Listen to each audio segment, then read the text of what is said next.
Welcome back, everyone. This is session 5, the last session of our Staff Satisfaction Surveys Learning Collaborative. My name is Suzanne Speer. I'm the Senior Director of Workforce Development at ACU, as you all know, and just really excited to be here with you on the last session of this Learning Collaborative. We're going to be putting it all together today.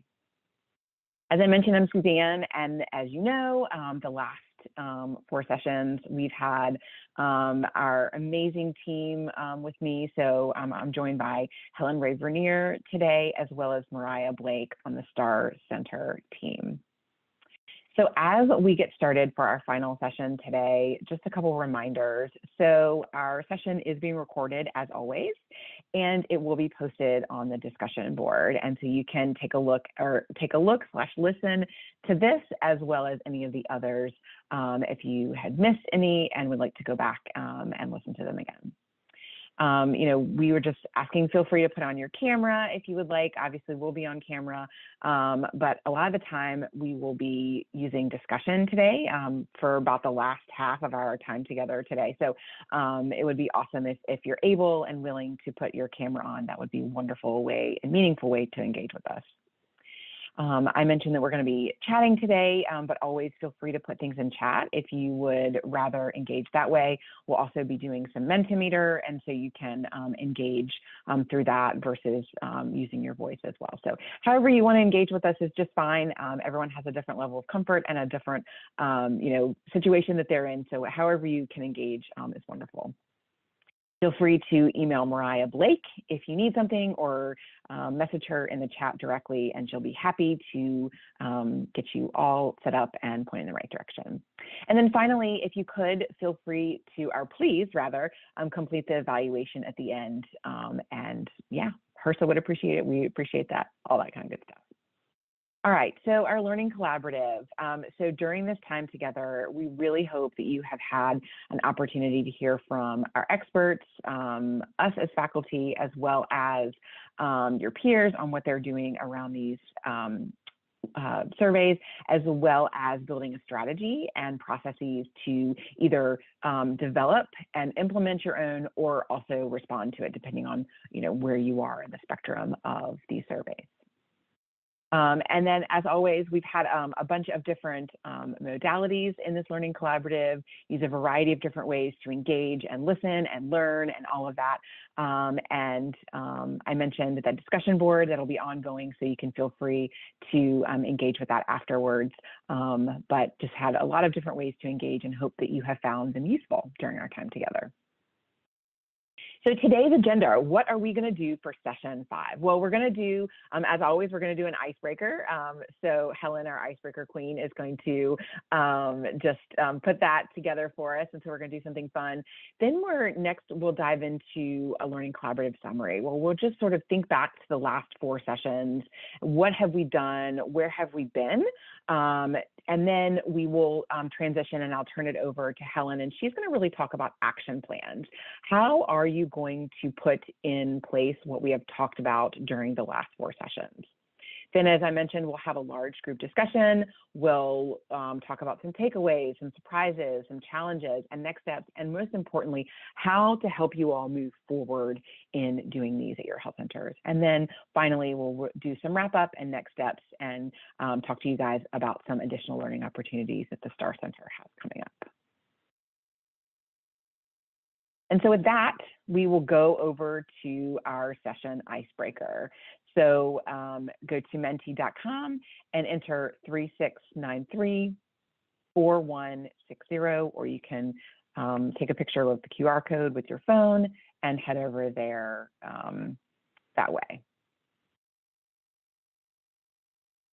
Y'all want to give me a thumbs up? I'll stop sharing. Thank you, Helen. Or you can also click in chat. That's probably the easiest way to do it.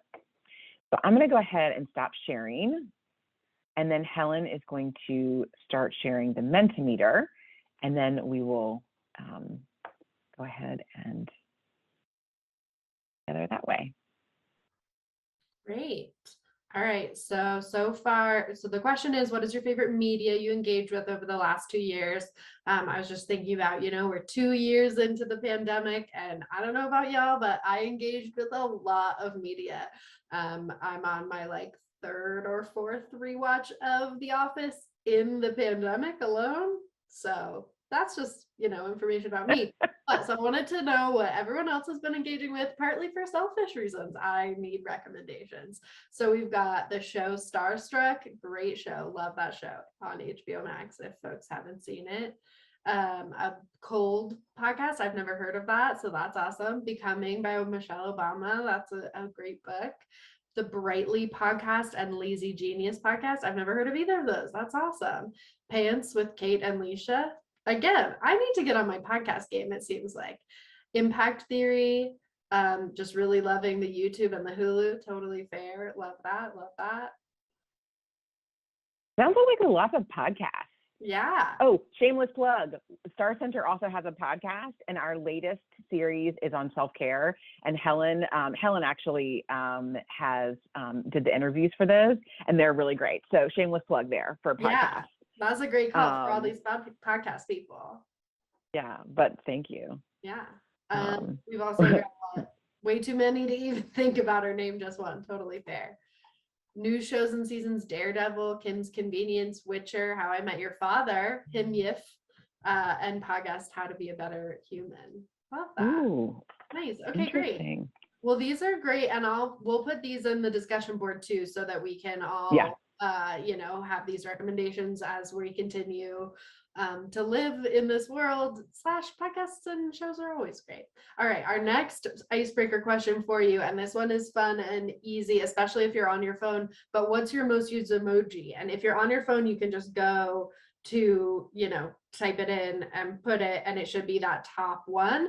But if you're not on your phone and you want to just type it in or describe it, if you want to be like the man floating over the pit, I love this. We've got the face palm, a heart, smiley faces, the crooked laughing face, the inquisitive and crying face, the eye roll. Yep, great. These are all great. I love it. Another heart. Yeah. I just think it says a lot about us as people. The heart and shrug emojis. Yep, absolutely. The face with the cursing over its mouth. Awesome. This is awesome. I love it. Love this. All right, great. Well, thanks so much for participating. I love seeing these. This is fun, and we've broken the ice. I'll pass it back over to Suzanne. Awesome. Thank you so much, Helen, and I'll go ahead and share my screen again. Absolutely. Once again, Helen uses her, gift of icebreaker and Mentimeter. It never ceases to amaze me with all the fun things that she comes up. So thank you, Helen. That was super, super fun. Thank you so much. Okay, so now we're gonna come back down to staff satisfaction surveys. Awesome. Yes, here we are doing the thing. So let's take a look back and really think about what we did, because even though it wasn't really that long ago, it was in January, we started our session with laying the foundation for staff satisfaction surveys. And we talked a little bit about how the workforce is the fuel for our organizational efforts, because if you don't have a workforce, then you can't fulfill your organizational mission, and that is to care for underserved populations in your area. And then we really talked about what the definition of a staff satisfaction survey was, and how we could really engage with those at our health centers. And then we went into the difference between staff satisfaction and employee engagement, and how they're similar, but they're different. And so for this one, we're really thinking about staff satisfaction and really measuring that. And then we went down into the factors that influence employee satisfaction, and all those different things, which are a myriad of different things that really influence employee satisfaction there.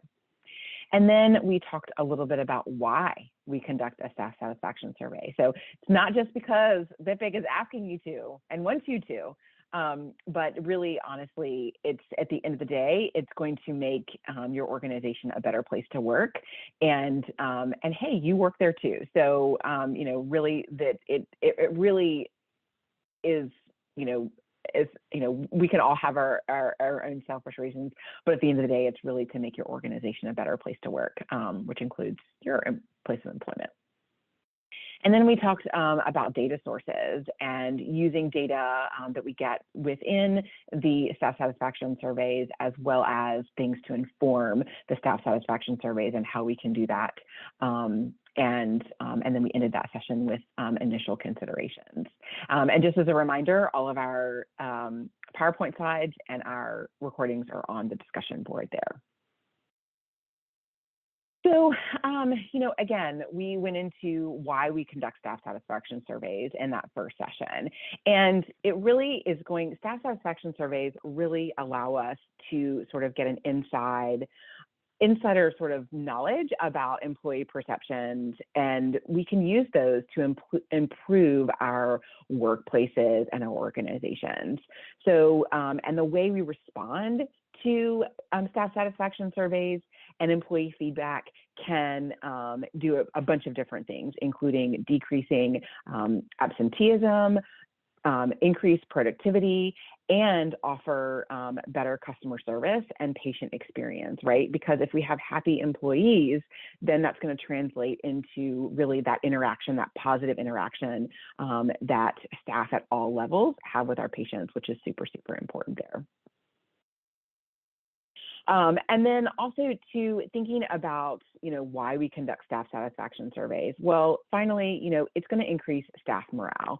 If your leadership is engaged and committed to not only doing staff satisfaction surveys, but responding to them, as well as really improving the things that they hear that come out of those surveys, it's really going to overall increase staff morale, and it's going to be something that is a positive thing. And conversely, if our leadership is not ready to engage, is not ready to hear, and is not ready to respond, then it's going to decrease staff morale, and that's not what we want to do. So and hopefully by the end of this now, that we've gone through this learning collaborative, that you really have a better understanding of how important that is and how important leadership is into this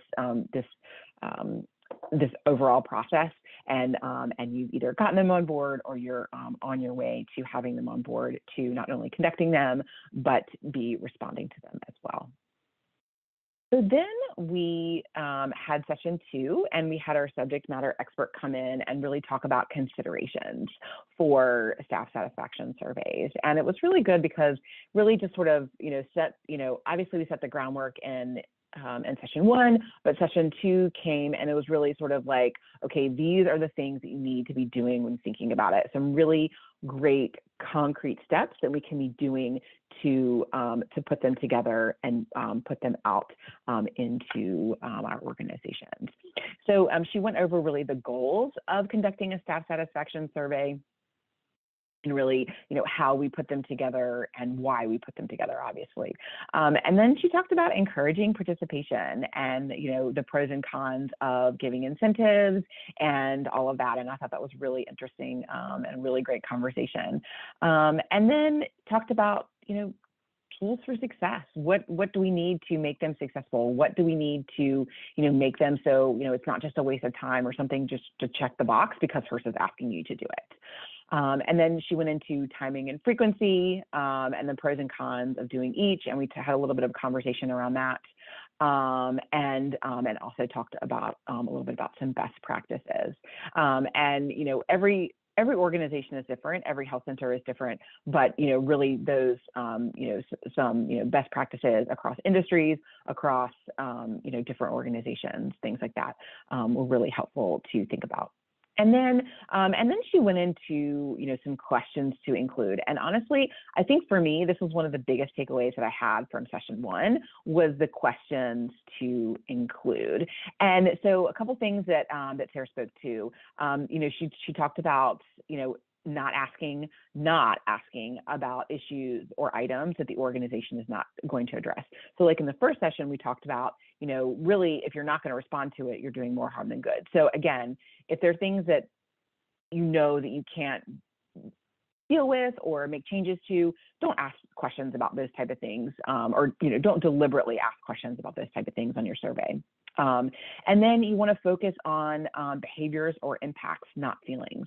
And so really framing the question in order to get those concrete answers, and not just a how do you feel about this, right? Like how do you feel about the benefits? How do the benefits impact your life? Vacation, whatever it is that you're, asking about, really asking those direct questions so you can get the answers that are actionable as you respond to it. And, using standardized response scales like a Likert scale and things like that. So, 1 to 5, those type of things. Focusing in on closed-ended questions versus open-ended questions is important, and that way you can get more direct answers. And then also some other things she talked about too, when you think about questions, is collecting demographics. Is that something that you need to do? Is it important? Is it going to help your survey be better and help for leadership to be able to respond to it, or is it going to hinder folks in sharing how they really feel for fear of repercussions if they can be identified in that. And then finally, she talked about testing your survey and how you can do that on a small scale before you roll out to the rest of your health center. Then we went into session 3, and Tammy Green, who was formerly the CEO of Anchorage Neighborhood Health Center, was here and talked a lot about responding to staff satisfaction surveys. This was another really wonderful session, and thinking about, from a leadership perspective, I think that was one of the great things is that, she used to be their CEO, and this is one of the things that she did at their health center to elevate staff satisfaction surveys and, really making their health center a place that folks wanted to come and work at, and they also wanted to stay, which were really 2 key things. And so when she got there, she talked about, obviously, the focus of her talk was how they responded to it, but she also did a great job of sort of getting us to that point of like how, what helped them, get the data that they can then respond to. And so she really talked about creating a culture that was open to staff satisfaction surveys. And, she talked a lot about, the work that she needed to do to make sure that was able to happen.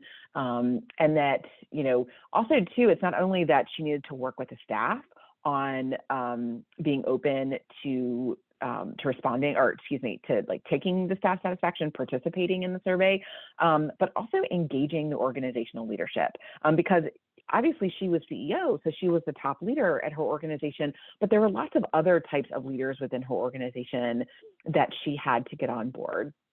And so in order to do that and sort of, help them understand why they were doing it, she, told them that, hey, this is going to help increase productivity at your organization. This is going to, ultimately, if we do it right, that it's going to increase retention. It's going to, help folks be present and not be absent all the time. And then finally, if we really do this right and we really help it to, to make it help us move forward in a positive way, it's going to help us recruit the top talent. And so, having all those things, really helped get her leadership team on board to, conducting and then responding and making changes as a result of these surveys. She also emphasized the importance of designing the strategies, just like Sarah did on the previous session, about having questions and measurement strategies that were meaningful and actionable in nature, right? And so she talked about it in a way, and I think one of the things that stuck with me most about her talk was about things that were actionable but not transactional, right? It's not just again, we're not just checking the box here. We want to really make and have these surveys be a catalyst for transformation at our health centers, which, we talk about QI. This is really QI and really continuous improvement at our health center. Then she talked a little bit about survey methods. And those survey methods were varied. And so one of the things that she also talked about were, they had two question sets. One was an employee engagement survey, which was delivered quarterly. And those were more like, how is it going now? How, like those, things that change all the time. And then the employee satisfaction surveys, which included some engagement questions, but were more things about holistically about how the organization was doing, not those day-to-day interactions. Those were focused on those pulse surveys that were delivered quarterly that she talked about. And, then she talked a little bit about, the data collection, the review, how they responded to them, how they, measured the success at their organization for doing those. And it was a really wonderful and engaging conversation. I'm having a little technical difficulty here. Okay. And then, again, responding to these, she talked about, the response and, the survey processes, how they responded and the results over the 6 years that they conducted these, how they shared the information with all staff, and then the initiatives that they, that they had as a part of the survey response there. And then she talked a little bit about some wisdom from her journey. Obviously, it was all wisdom. I mean, her session was really just filled with so much wisdom. Truly, if you missed the session and you weren't able to be a part of it live when it happened, I would highly encourage you, because I am not at all doing her session justice in a 5-minute spiel here. And she, again, wisdom for the journey, and using comments in a valuable way when it's used correctly, and how they gathered those and how they use them in a valuable way to really respond to it. And then she talked a little bit about the fact that it isn't always easy to hear these things, and but the important thing is that you're doing it and that you're listening to your employees, because by having employees that know that they're heard, it makes that engagement so much more meaningful with your employees, and then really thinking about metrics and goals, and how that can be hard, but it's important to do as a part of this process here. And then last time we were together, I'm gonna grab some water.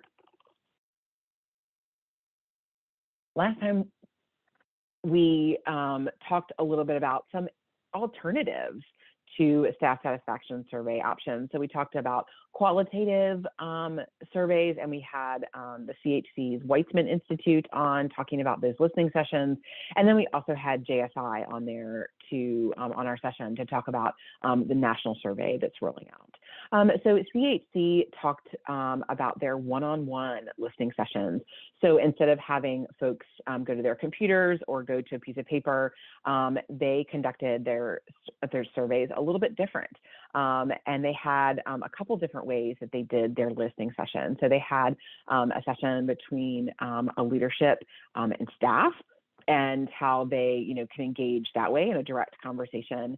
Then they also had leader-to-leader listening sessions. I thought this was really interesting, how they had those one-on-one sessions again, but by a member of leadership to, from HR or a leader from behavioral health. So not only are they listening to people who aren't in management positions, but then they also listened directly and talked directly to management in various levels too. I thought that was really, really interesting. And they're a large organization, but how not only did they use HR for this, but they also use their behavioral health as well. I thought that was really, really interesting and insightful there. And then they also had the group sessions between the departmental staff as well as executive leadership. And so you can, they could really gather that information in a group setting as well. So a variety of different ways to really hear the way folks are doing it, and then respond as well. And then they talked a little bit about how they gathered that information, how they had someone taking notes, and how they gathered that information to really put it into sort of, a data set that they could look at and then respond to as well.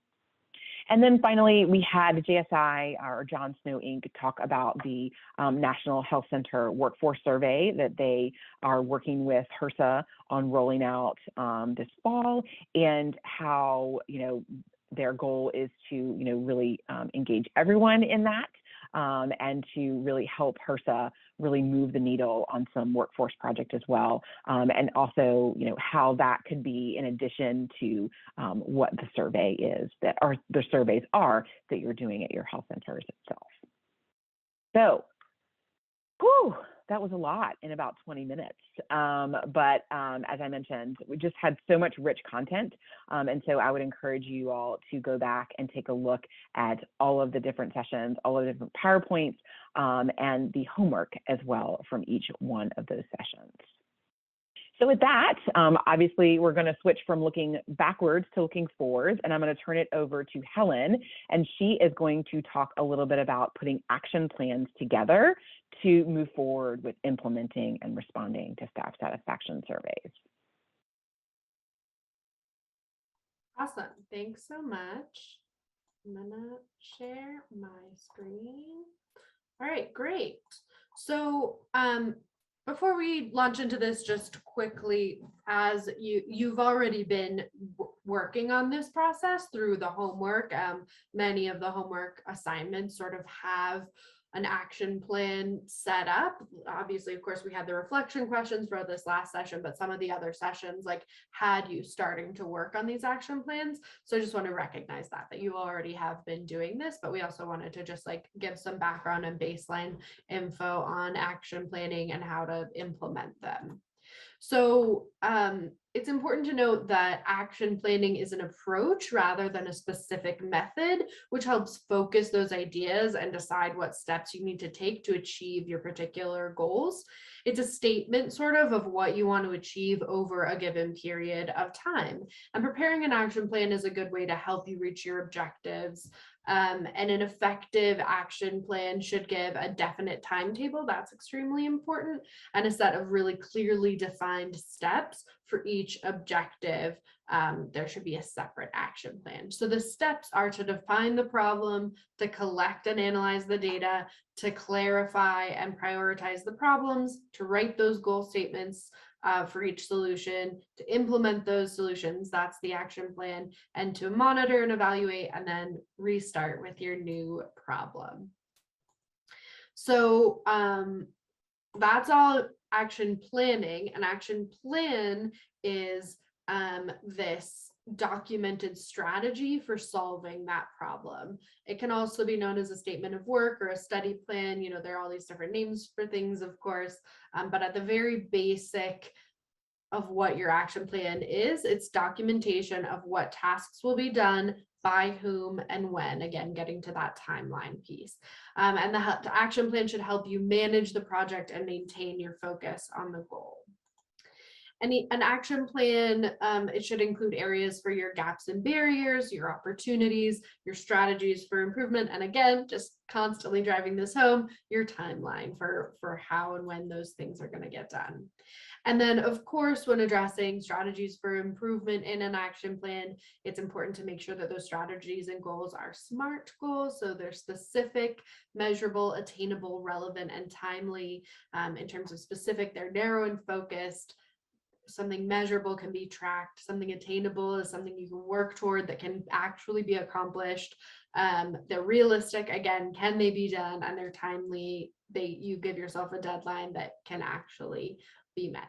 So that's just a little bit about action planning.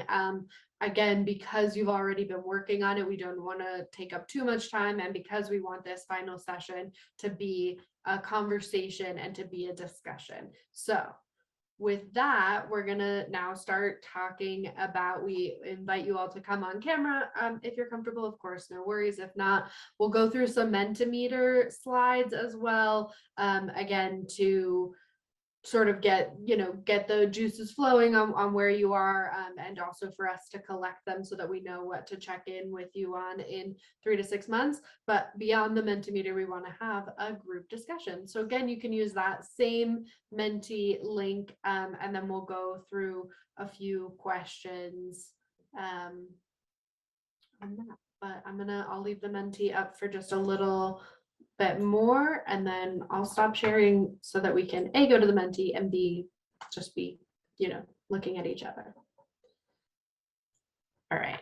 And I'm going to put the Menti code in the chat again in case folks need it. It's not like it was far up. And now I'll go and share the Menti as well. Let me go to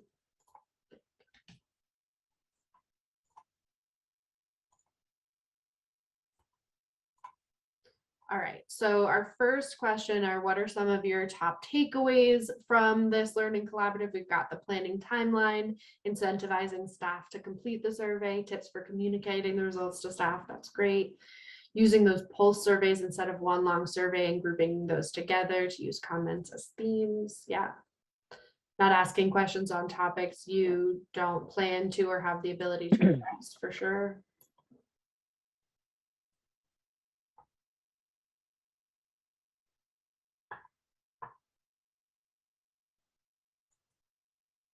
Give everyone just a few more moments since this one is typing things out. Yeah, and if, feel free to also unmute yourself too. Yeah.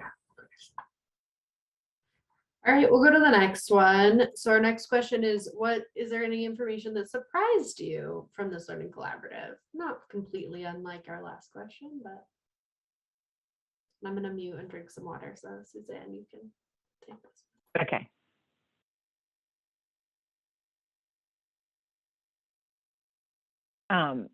So I guess one of the things that it surprised me was talking about, I know on the last slide, tying it into the last slide, someone mentioned incentivizing.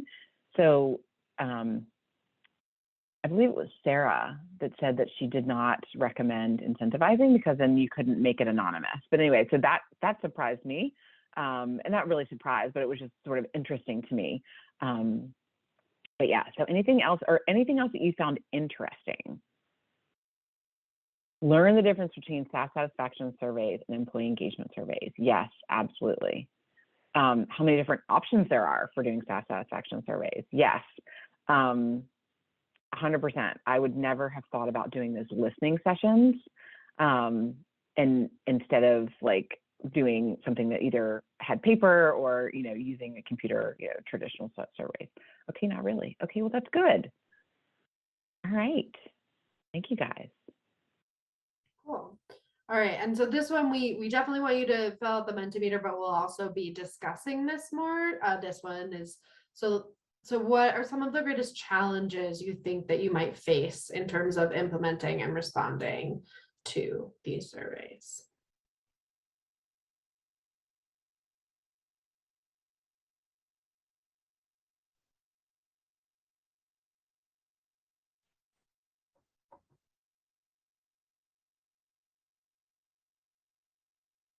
So many competing priorities. So true. So true and so true. And I think we'll definitely unpack some of this because we've got about 30-ish minutes to talk about this. And so I think maybe we can brainstorm a little bit about how we can overcome that, because I think every single one or a lot of these are talking about the same thing. So maybe we can just have a group chat about how we can overcome that, or how we can support you guys, or if there's a collective idea about overcoming this.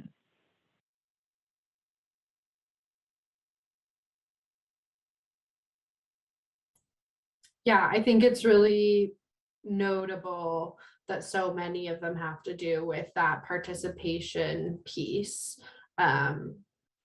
and getting ready. But I also, yeah, there's also this theme of the tool validated questions. And I do want to say I put a link to an article on designing and validating staff satisfaction surveys for healthcare workforce in the discussion board in response to a question. And then at the end of that article, there is a list of their validated questions. So of course, we're not necessarily recommending one tool, and we think it's really important that folks, create the survey that works for them and that makes sense for their health center. But I did want to just bring your attention to that post in the on the discussion board. All right, this is great. And we'll dive more into this. Like Suzanne said, we can do some brainstorming about how to engage staff, how to make time for it, all those things as we move into that group discussion piece. This kind of gets at that, but what are some strategies you can think of now to address those challenges? Is there anything that's already coming to mind or that you're already planning for to address any of those challenges?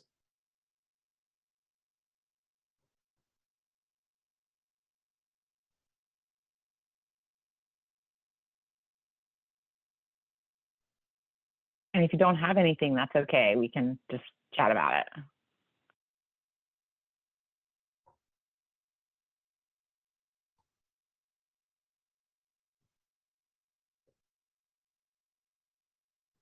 That's super fair that like there's always a reason not to do something, that we think we won't get high participation, et cetera, but that sometimes you just start and you get the participation you can, and that's, and then you go from there. Starting early, that's a great idea. Yeah, just recognizing all the steps that are involved, so getting started. All right, and yeah, like Suzanne said, we can keep thinking about this and discussing this as we go. And then this is important, of course, for y'all to think about, but also we at the STAR Center want to know, as we're supporting you across the next 3 to 6 months, but what do you need in the next 3 to 6 months to begin to implement your staff satisfaction surveys?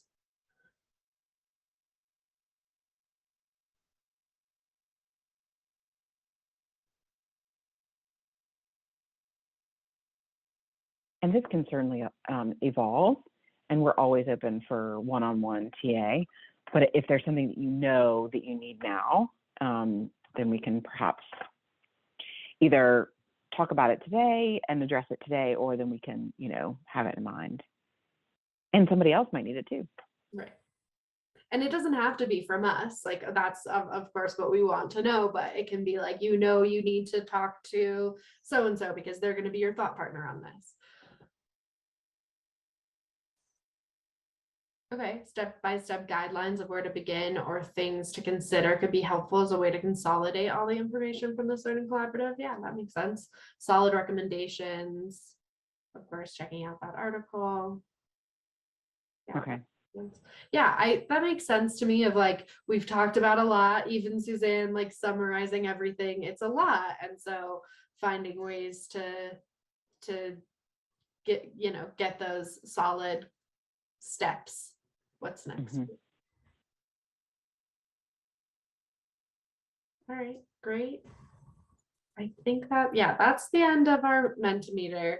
So with all that in mind, we'd love to, just open it up for, let's talk about where you're at, where, like, obviously, like Suzanne said, we started in January and here we are middle of March. So what progress have you made? What progress are you hoping to make? What are some things that you hope your peers can help with? What are your questions?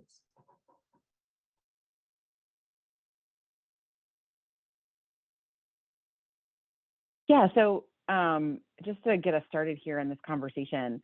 So I know a lot of you talked about in that first Menti, and thank you so much for putting those in there because it helps us guide our conversation.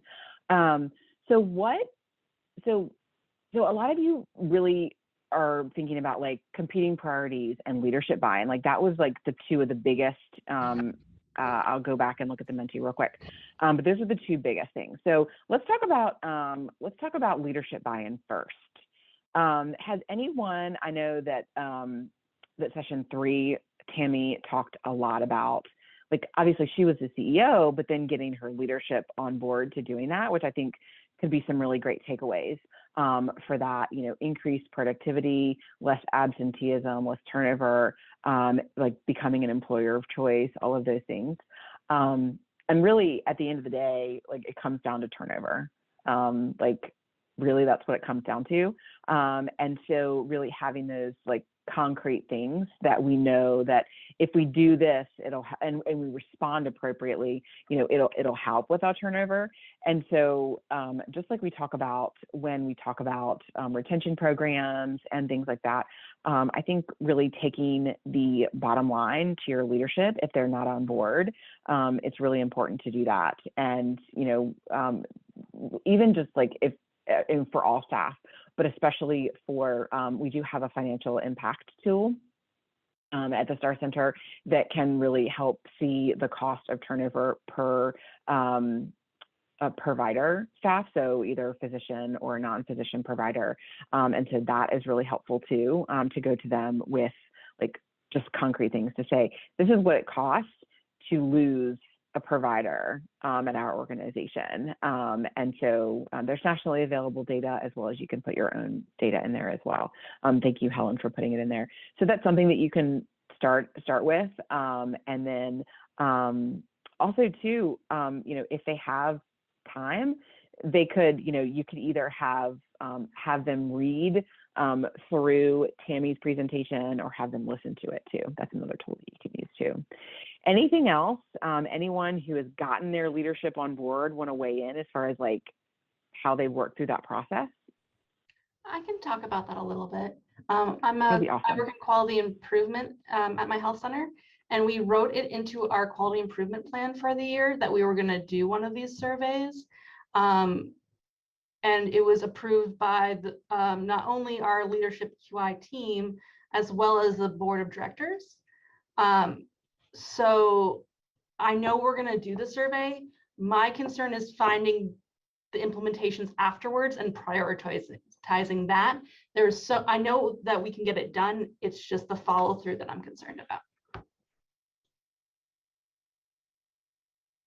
Thank you so much for sharing that, Sarah. I know that there's some steps to come after that, but I think it's great that you were able to sort of incorporate that as a catalyst for actually doing it. So thank you.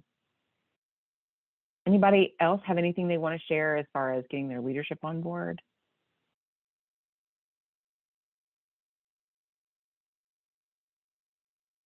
Okay. Oh, hi, Les. Hi. No, I was gonna say, I think for us, it's not getting their buy-in, but it's getting their buy-in on the correct tool. And so it's been a matter of they're way too long, or they aren't long enough to include everything. And so the fighting becomes, what tool do we use? Not so much we need to do it. I think we have the buy-in of everybody doing it. So when you talk about tool, are you thinking about like the questions itself, or like the question, like which questions do we use?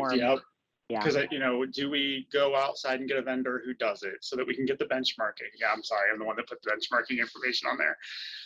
Because I want to know how well we're doing. I want to use it as a recruitment tool. We have high satisfaction compared to our competitors, but it's so it's really a matter of which one. And I think the last one we did was before I got here, and it was like 60 questions long, and nobody wants to sit through 60 questions and do that. But is 10 questions enough? So it's about finding it. I think that's where our leadership argues about it, is the time it takes, what are we doing, how are we doing it confidentially, right? Like, but then what are incentives? All the things that we've talked about in here are where we are, and that's the argument our staff have, or our executives do.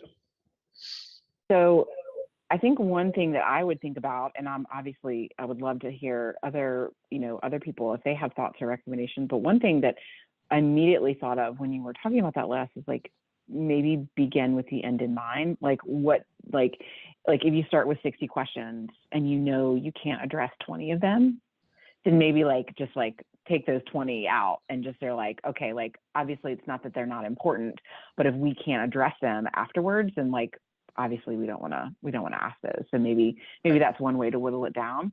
And then validated survey that Helen put the article, she linked to it. It had some great questions too, to start with.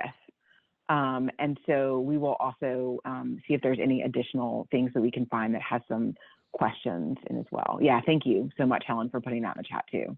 It was really good. So. Great, thank you. Mm-hmm. Yeah.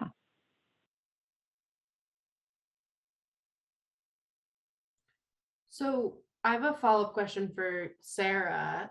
Is there anything in particular you're like anticipating coming out of the survey that you're worried about responding to, or is it just like in general, we aren't prepped for what might come I up? think it's more in general. I know some of the topics that are going to come up, like being short-staffed and stuff like that.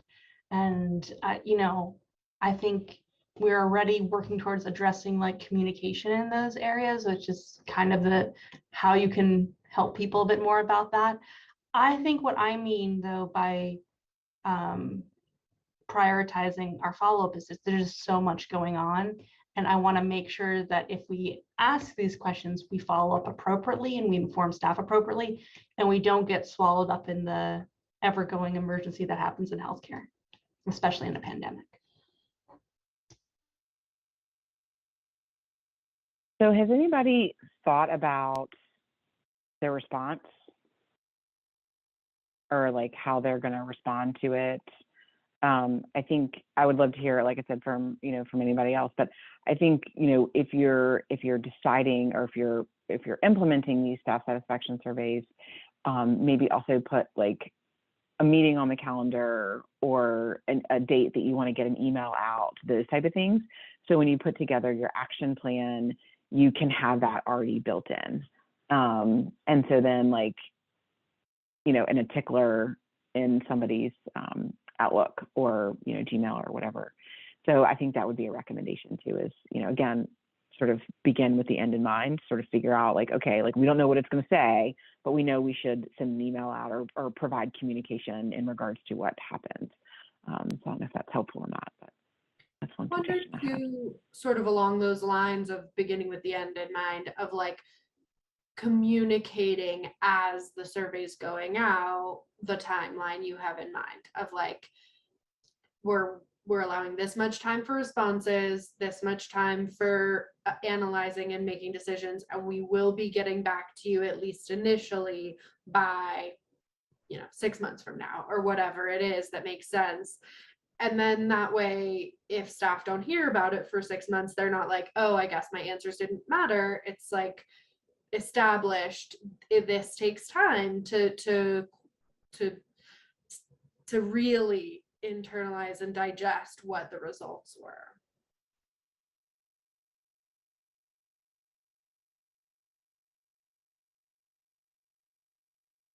I think a lot of what Tammy talked about too applies to that of like, because they've been doing it for 6 years, there are things that have come out of it across that time, but it's not like all the wonderful results happened after the first one, like it takes time to make the big changes. And like you're saying, so much of like being short-staffed isn't something you can solve in a set amount of time. Like that is a global and national issue right now. So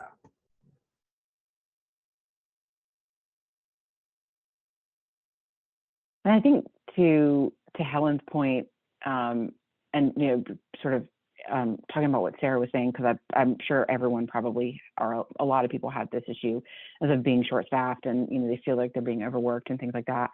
And just sort of saying, we hear you, we know this is a problem, and we don't have all the answers right now, but here are a couple things that we're putting into it. And I think like, so when we're thinking about responding to it, we might not have all the answers, and we might, things, also to Helen's point of like, okay, well, Tammy's folks said that when she left, they have been doing it for 6 years.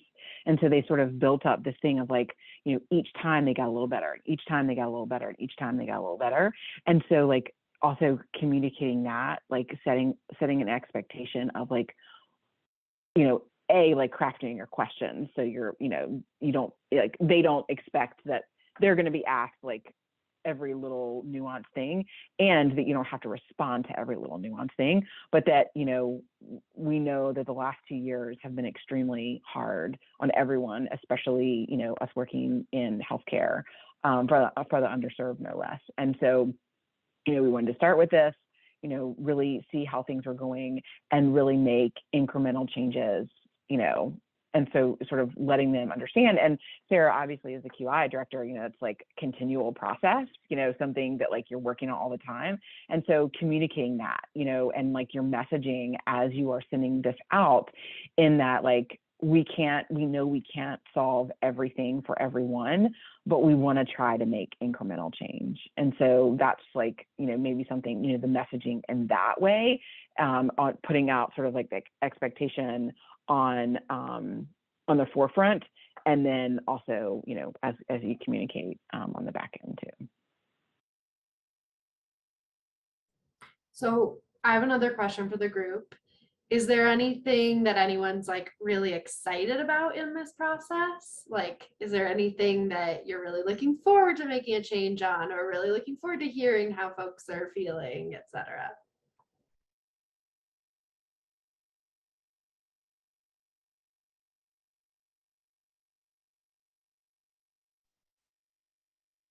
I don't know about excited, but I'm willing to accept the challenge. We did our survey already in January, so I'm looking at this as a way to perhaps develop a new one that would be more useful for us, in addition to using for like follow-up. So we have a satisfaction committee of employees across the organization that review the survey results, and they kind of come up with a game plan or an action plan for something that they would like to work on, which is kind of interesting. It gives employees a direct involvement with creating those plans and insights to why those scores could be the way they are. And so I'm looking at implementing the pulse surveys as ways to do follow-up. So I would like to segment those out, one for benefits, then one that's just for work relations and the environment, et cetera. So quarterly, do those as kind of like follow-ups to the big one that's done. So going backwards, I guess. No, I don't see that going backwards. I think it's like that you're just adding to what you've already done. So I think that's fabulous. I'm curious, Tina, how did you all come up with Les's question? I think there are a couple other folks that were sort of hinting at this. How did you come up with the questions that you asked when you did yours in January? Well, I've been here 6 years, and they've been using the same one for years.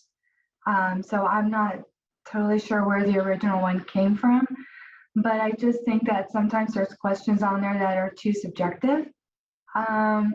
And there may be questions that, if I go back and really think about it, we can't do anything about. So I want us to really think about those questions coming next year in January when we reissue again. Great, thank you. And do you do your survey in-house? It is in-house. Okay, yeah. Perfect. And what modality do you use? Or what method, I guess I should say. Yeah, the years before we used SurveyMonkey to roll that out. And then this past year with our HR platform, it's got a survey featured in our engagement tool. So I used that feature to do that. It allowed a much more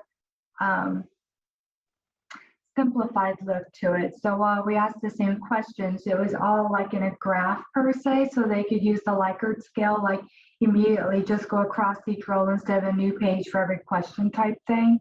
So I think it just gave a more simplified look to it. And it was still able to be, was it still able to be confidential even though it's through the HR platform? It is. Obviously, I can go in and run a report to see who completed it, but I don't know what number was assigned to who to do that. So, that part of it's completely confidential as far as looking at the results and knowing and tracking it back to who did what. that's almost the perfect combination of being able to know who has done it, but not what they said. And that way you can follow it. Like, that's great. Yeah, Because with exactly. SurveyMonkey, there's not a nice way to like collect who did it without linking that to their results. So that's Right. awesome. And then the staff satisfaction committee you mentioned, how long has that been running? This will be our second year, Okay. so it's still pretty new. Yeah. And is it like, do people volunteer for it, or can you tell us more about that? The first year I selected individuals. Again, it's individuals across the entire organization. It's got providers to PSRs to behavior health to care coordination in every one of our locations. So someone from each location is also represented in the satisfaction survey. The second year, we asked those that were on there the first year if they wanted to remain on. That way they could continue to work through some of the preceding years' surveys. Or if they wanted to decline, we would accept new volunteers for that role. We were fortunate that almost everybody wanted to remain on that committee and take a second year at it. That's awesome. Great.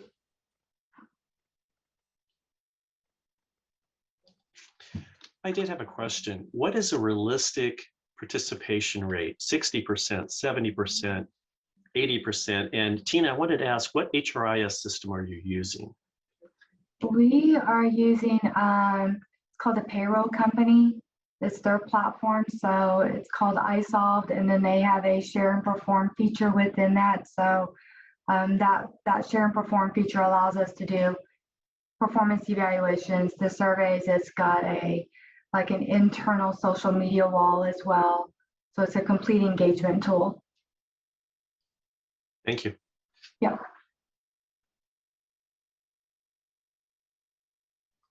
But to get back to the question, to the experts, what is a realistic participation percentage? So I think that just, honestly, it just depends. If we've never done it before, then you don't, have something. Obviously, I don't know if it's realistic or not, but really, it's anywhere between like 50 and 75%. I would say you want to have more than 50% if possible. And, anything above 75%, you're doing really, really well. And so I would say, be realistic in your expectations. So I think, at least 50, but you want to, especially depending on, I believe it was Dennis that asked that question, you want to have enough responses that you can feel like you can have something that is not just a voice of like a few people, but, you want as much as possible, obviously. But I would say, anywhere between, 60 to 75%, I would call that success. If you got between 60 and 75%, anything above 75% is like amazing. The last few years, we've been averaging 64, and we thought that was extremely weak.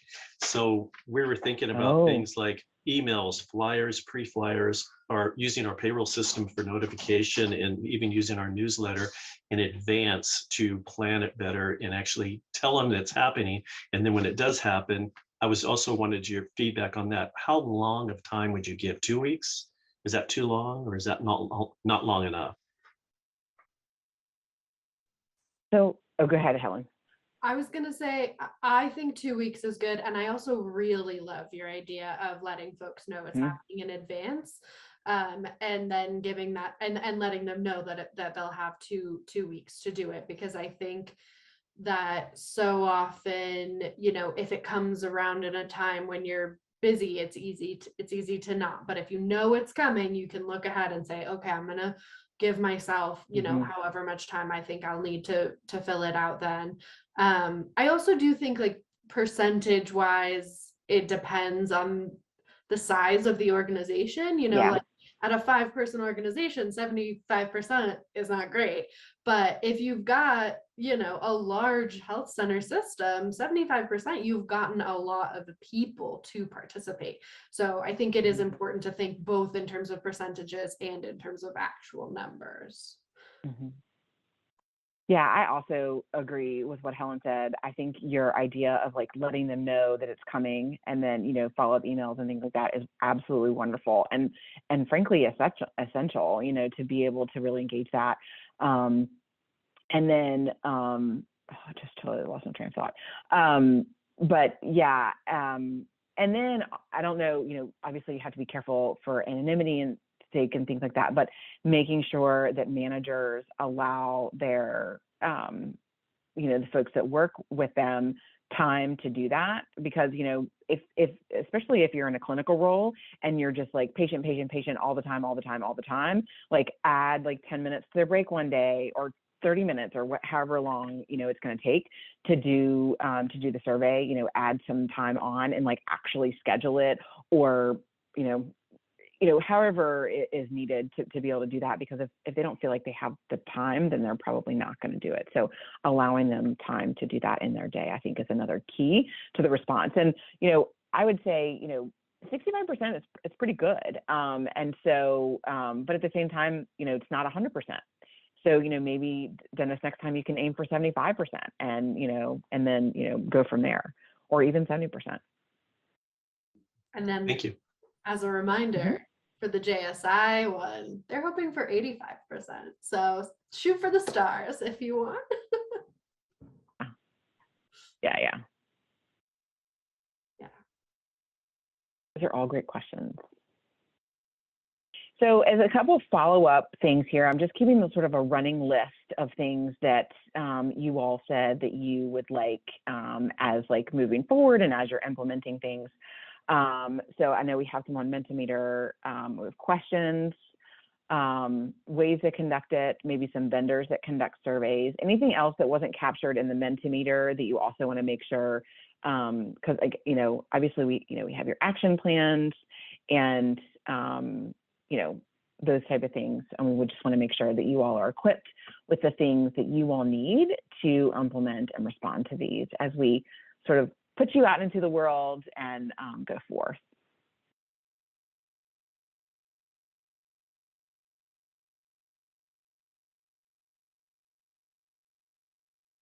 And Helen's going to do our outro portion here in a minute, but the discussion board is open in perpetuity.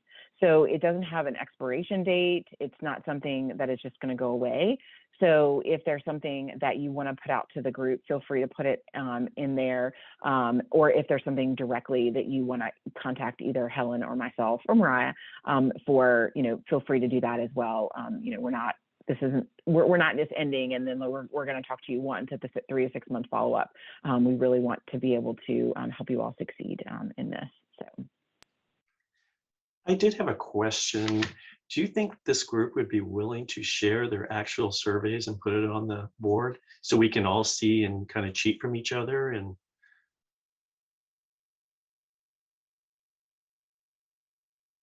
I'm seeing nodding heads, but yeah, we've got in the chat some willing to do so. I think that'd be great. And I think that's, sorry. Because I would be more than willing to share ours, and you can see Yeah. how bad it is. And you guys, I would love to get your feedback and chime in and go, that's a bad question. This is a good question. And build maybe the perfect, questionnaire. I don't have one to share, but I think that would be incredibly helpful, especially for maybe those of us who aren't really sure where to start in terms of we focus on one thing versus another. And then, I'd be happy to share anything as I come up with one. That sounds great. We can start a thread in the session 5 section.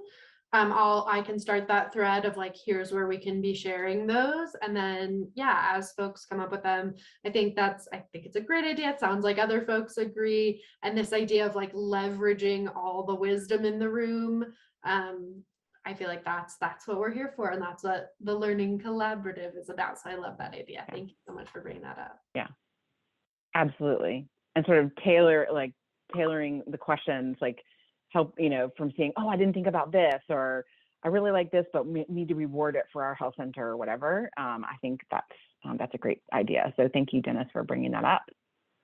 Yeah. Love it. All right. That's what a collaborative is all about. Yeah, we love that. I'm gonna switch to our outro, but of course, feel free to, continue to ask questions, put anything in the chat, etc. So as we've, And Helen, it looks like you're in presenter view, just oh so my you know. gosh, that's wrong, everyone. I'm gonna stop sharing and then reshare. It's All right, Sarah, thank you so much. Okay, looks good, right? Perfect. Okay, great. So as we've been talking about and alluding to, we're going to be following up with everyone in 3 to 6 months. So between June 15th and September 14th, be on the lookout for our calls or emails. As a reminder, it is part of the Learning Collaborative that we do this. So we look forward to chatting with you in 3 to 6 months. And of course, as Suzanne has been saying, we are here as within those 3 to 6 months and ongoing. If you have TA requests, if you just want to sit and chat, if you want to brainstorm through something, we're around. At those specific check-ins, we'll be checking in on your progress on implementing those staff satisfaction surveys at your health centers, and implementing or updating 3 policies and procedures as a response to the information gathered in those staff satisfaction surveys. So again, those are the outcomes that we set at the beginning of the Learning Collaborative. That's what we'll be checking in on. But again, we're also here to check in throughout, and those conversations are supposed to be helpful for you. So as much as we're checking in on those things, we're also available just to work through things. Suzanne, did you want to say something? Yeah, sorry, I'm having an allergy attack, so I apologize.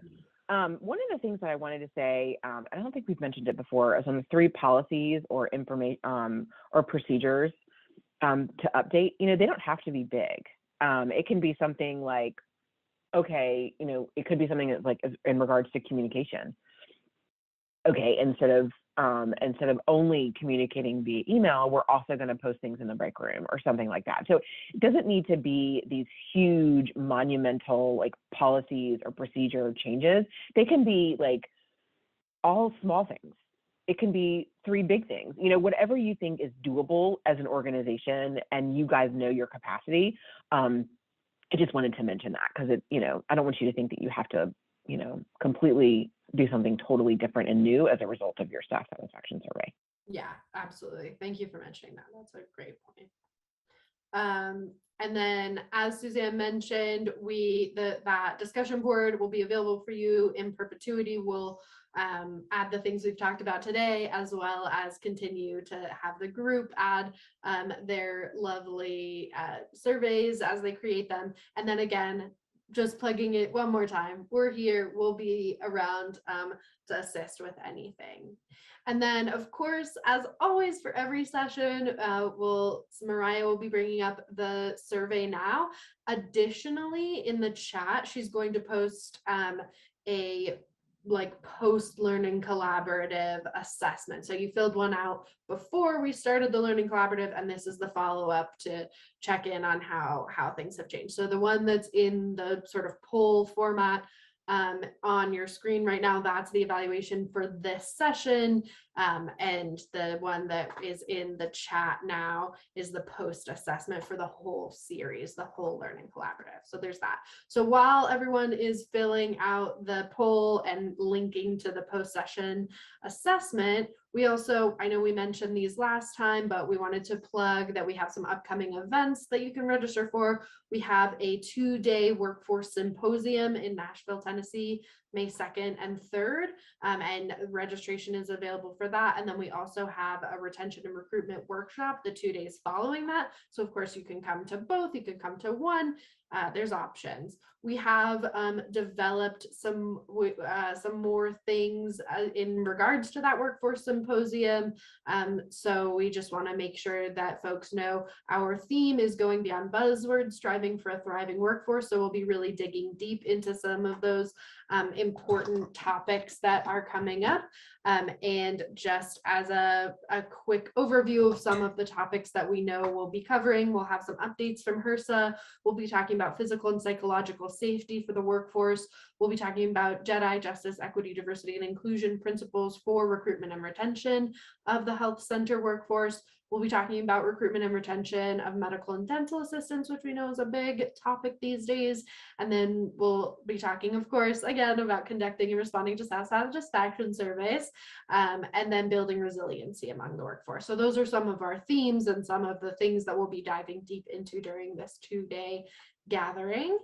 And then the retention and recruitment workshop will be a way for, it'll be this 2-day interactive training specifically designed for health center teams to jumpstart their creation of a retention and recruitment plan, also known as a comprehensive workforce plan.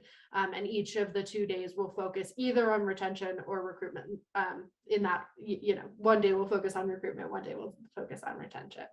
So those are the things we wanted to plug and make sure folks were aware of. And then, of course, again, as always, we want to make sure folks know about our self-paced courses. You can take those at any time. They have lots of different subjects. They're fun and interactive. And then, as Suzanne mentioned earlier, we have our podcast series. We're in the 3rd season, and I'm interviewing folks in the health center world at NTAPs and PCAs and other health centers about how they are working on organizationally supporting employee self-care at the organization. Of course, you can always reach out to us. And that's it. It's been really wonderful having you all in this learning collaborative. Thank you so much for coming and bringing yourselves and your honesty and your authenticity as we work through these issues and try to create the best workforce and working situations possible for our health center workforce. Yes, I just want to echo that sentiment. Thank you so much, Helen, for being my colleague in this. Really enjoyed presenting and walking alongside all of you on this journey. And one thing I will say about the post-assessment, if you didn't get the chance to do it today, Mariah will also be putting it out via email as well. So let us know what you need, and we will be talking to you all in a few months. Be safe, take care. Let us know what you need from us, and we'll see you soon.